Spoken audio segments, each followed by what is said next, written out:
Shalom, nama saya Anania Simorangkir. Saya dari Prodi Kepemimpinan Kristen. Saya akan memaparkan tentang teori kepemimpinan. Yang pertama, pengertian teori kepemimpinan. Teori kepemimpinan adalah setiap tindakan yang dilakukan oleh individu atau kelompok untuk mengkoordinasi dan memberi arah kepada individu atau kelompok lain yang tergabung dalam wadah tertentu untuk mencapai tujuan-tujuan yang telah ditetapkan sebelumnya. Yang kedua, teori genetik. Penganut teori ini mengatakan bahwa seseorang pemimpin akan menjadi pemimpin karena ia telah dilahirkan dengan bakat pemimpin. Dalam keadaan bagaimanapun, seseorang yang ditempatkan pada suatu waktu, ia akan menjadi pemimpin karena ia dilahirkan untuk itu. Artinya, takdir telah menetapkan ia menjadi pemimpin. Yang ketiga, teori Gridman. Gridman teori atau teori orang hebat berasumsi bahwa sifat kepemimpinan dan bakat-bakat kepemimpinan ini dibawa sejak orang tersebut dilahirkan. Gridman teori ini berkembang sejak abad ke-19.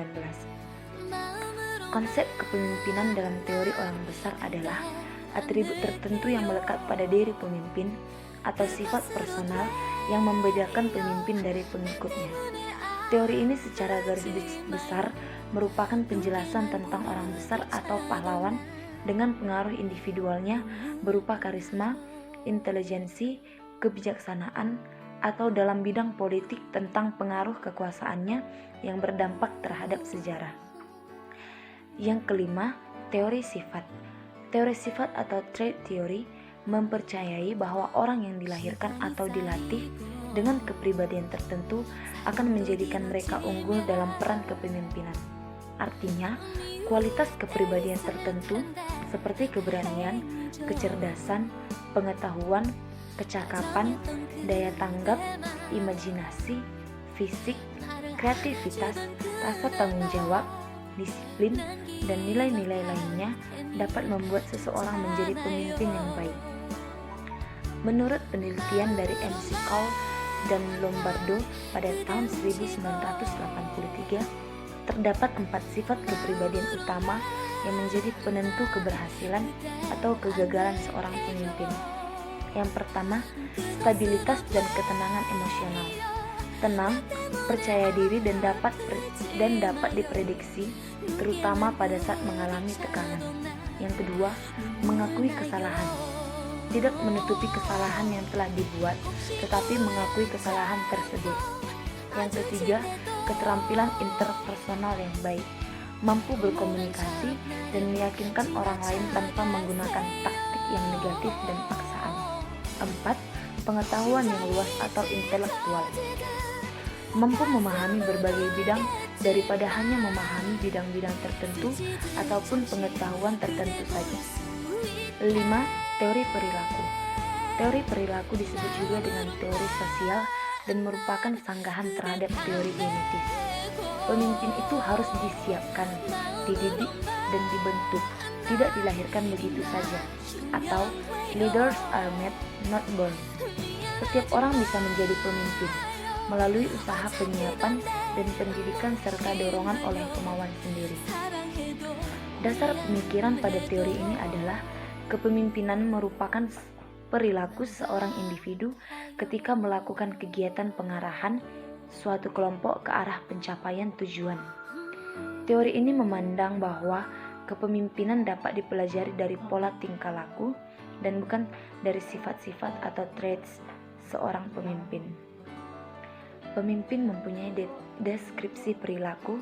Yang pertama, konsiderasi dan struktur inisiasi, yaitu perilaku seorang pemimpin yang cenderung mementingkan bawahan, memiliki ciri-ciri ramah tamah, mau berkonsultasi, mendukung, membela, mendengarkan, menerima usul, dan memikirkan kesejahteraan bawahan, serta memperlakukannya setingkat dirinya. Di samping itu, terdapat kecenderungan perilaku pemimpin yang lebih mementingkan tugas orientasi.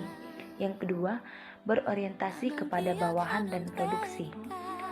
Perilaku pemimpin yang berorientasi kepada bawahan ditandai oleh penekanan pada hubungan atasan dan bawahan, perhatian pribadi pemimpin pada pemuasan kebutuhan bawahan, serta menerima perbedaan kepribadian, kemampuan dan perilaku bawahannya.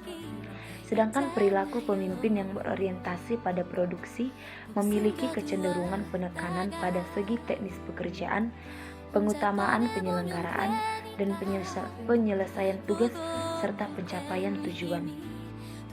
Kemudian teori situasional. Teori kepemimpinan situasional dari Hersey dan Blackhart dikutip oleh Miftah Toha pada tahun 1996 mengemukakan bahwa gaya kepemimpinan situasional didasarkan atas hubungan antara yang pertama kadar bimbingan dan arahan atau perilaku tugas yang diberikan oleh pemimpin. Yang kedua, tingkat dukungan emosional atau perilaku hubungan yang disediakan pemimpin. Yang ketiga, tingkat kesiapan yang diperlihatkan dalam melaksanakan tugas khusus, fungsi atau tujuan tertentu. Sedangkan pendapat Paul Hersey dan Ken Blockharn adalah suatu kemampuan dan kemauan dari orang-orang untuk bertanggung jawab dalam mengarahkan perilakunya sendiri berhubungan dengan tugas-tugas spesifik yang harus dilakukannya. Menurut Paul Hersey dan Blackhart, gaya kepemimpinan situasional didasarkan pada saling berhubungan di antaranya hal-hal berikut ini. Yang pertama, jumlah petunjuk dan pengarahan yang diberikan oleh pimpinan. Yang kedua, jumlah dukungan sosio-emosional yang diberikan oleh pemimpin. Yang ketiga, tingkat kesiapan atau kematangan para pengikut yang ditunjukkan dalam melaksanakan tugas khusus, fungsi atau tujuan tertentu. Inti dari teori kepemimpinan situasional adalah bahwa gaya kepemimpinan seorang pemimpin akan berbeda-beda tergantung dari tingkat kesiapan para pengikutnya. Sekian hasil dari pemaparan saya ucapkan terima kasih. Shalom.